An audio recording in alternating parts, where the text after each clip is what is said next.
Mukama abuwagira oba tabuwagira. Mukama ayinza okuba tabuwagira naye Apostle yatandise nga atuwa statement, ndowooza statement eyo yandibadde eddamu ansa mangu.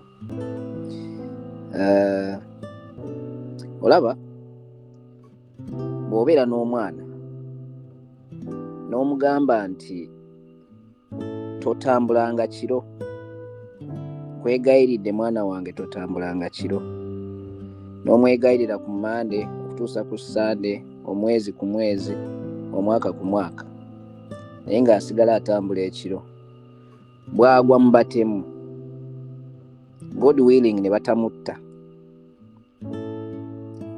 ky'osooka okumugamba sigamba nti n'oba osanyukidde kyayiseemu, naye aba afunye empeera y'ekyo kyalina okufuna mu butawuliriza. So the reward that was acquitted to man was not favorable in the eyes of God, but it was due to his disobedience. Simanyi oba kigenda tegerekeka. Apostle yatandise nga atugamba nti no, bino byonna bye tuliko kati, bino bye tusoma, slavery, obuddu, biki, it was all because of the fall of man. Kubanga omuntu yagwa mu maaso ga Katonda. Tekyasanyusa Katonda nti n'omuntu yagwa, naye ate punishment gye yafuna, it was due because of his disobedience. And God is not emotional. Katonda tatambulira ku emotions, but he respects the rewards of your works. So slavery, what n'ebirala byonna bye twalyogeddeko, ebibi byonna ebyajja because of the fall of man, they are consequences of disobedience, but they are not good in the eyes of the Lord. But God allows them because man accepted them. But eventually there is grace. So, does God support slavery? And why is there slavery? And why does even the Bible speak about slavery? Kubanga Minister Miracle yatandise nga agamba, it has even become an excuse to some people nti Katonda oyo gwe musinza bw'abanga ate Katonda ate nga wakisa ate nga Katonda mulungi, lwaki ate obuddu. Such things. Briefly, kubanga safunye budde bumala to put some things down, but I'm going to be so quick.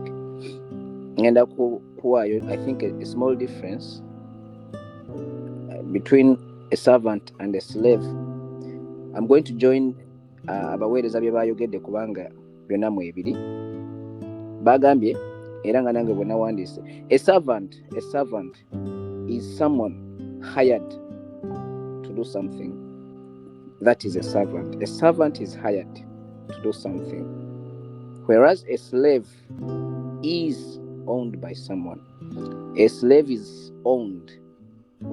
You own a servant, but you don't own you own a slave, you don't own a servant. A servant, you hire him, employ him, give him something to do, and later is free to serve any other person.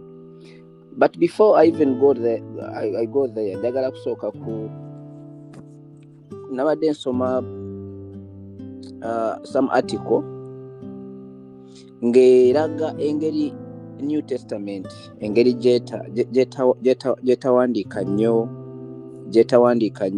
gundi ekigambo slavery nga tebakiwandiika nnyo mu Bible,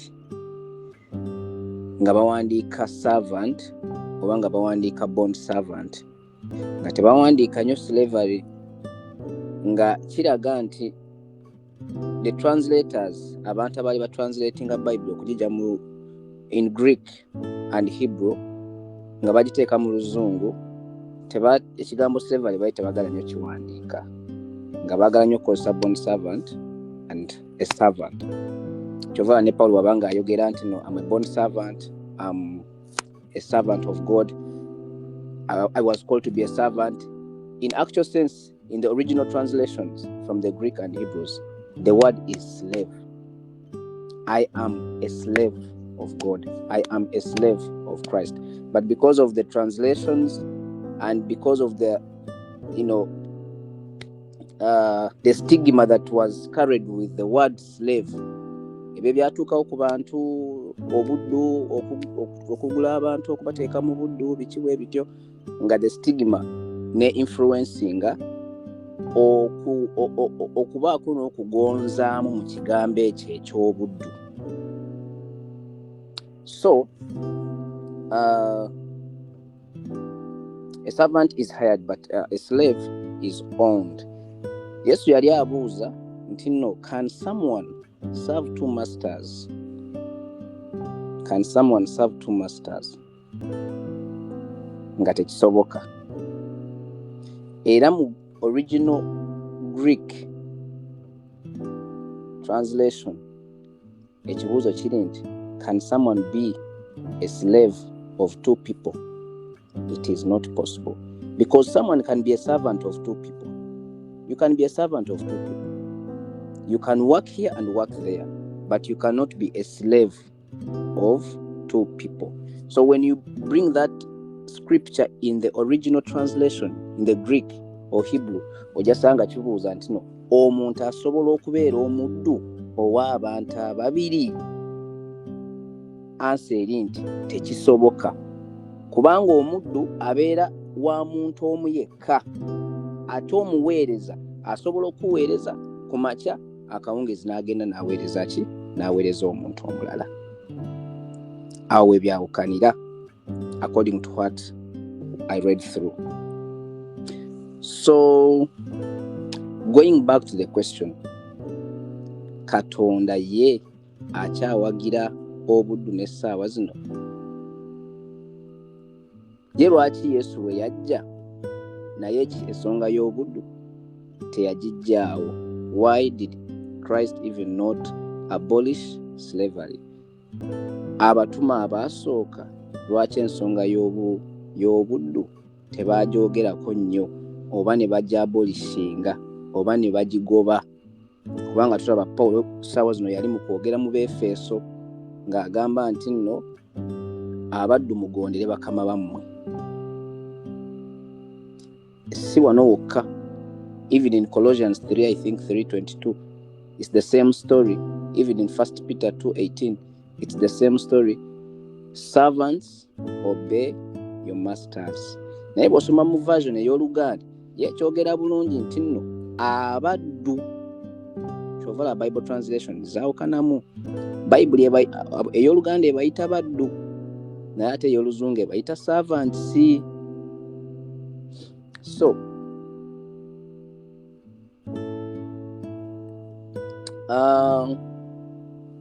the most important thing of the gospel, nsuubira era bwekityo bwe kiri, era ensonga lwaki Yesu n'ensonga y'obuddu teyagirwako nnyo, n'abatume ensonga lwaki tebagirwako nnyo, it's because the most important aspect of the gospel was not. Apostle Alex yatugambye nti no, the word slave was affiliated to the political world. Kigambo kiri affiliated ku byobufuzi. So Christianity and the gospel was not aiming on politics.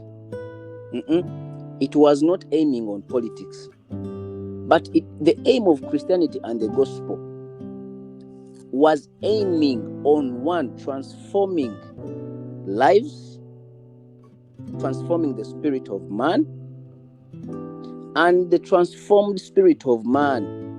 If your spirit is transformed, if your life has been transformed, it is easy for you to transform the family.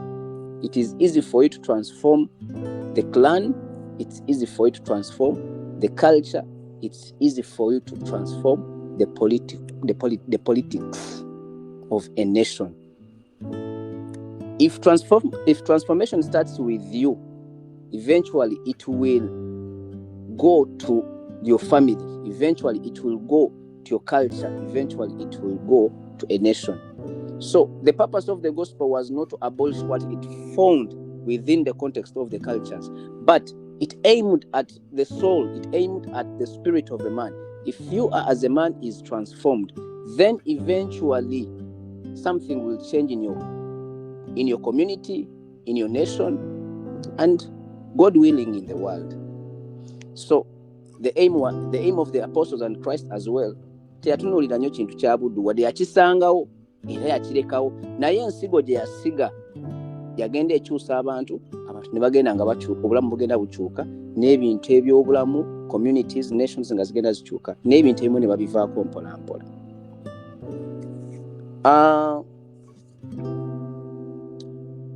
The gospel, nkyali ku kibuuzo, the gospel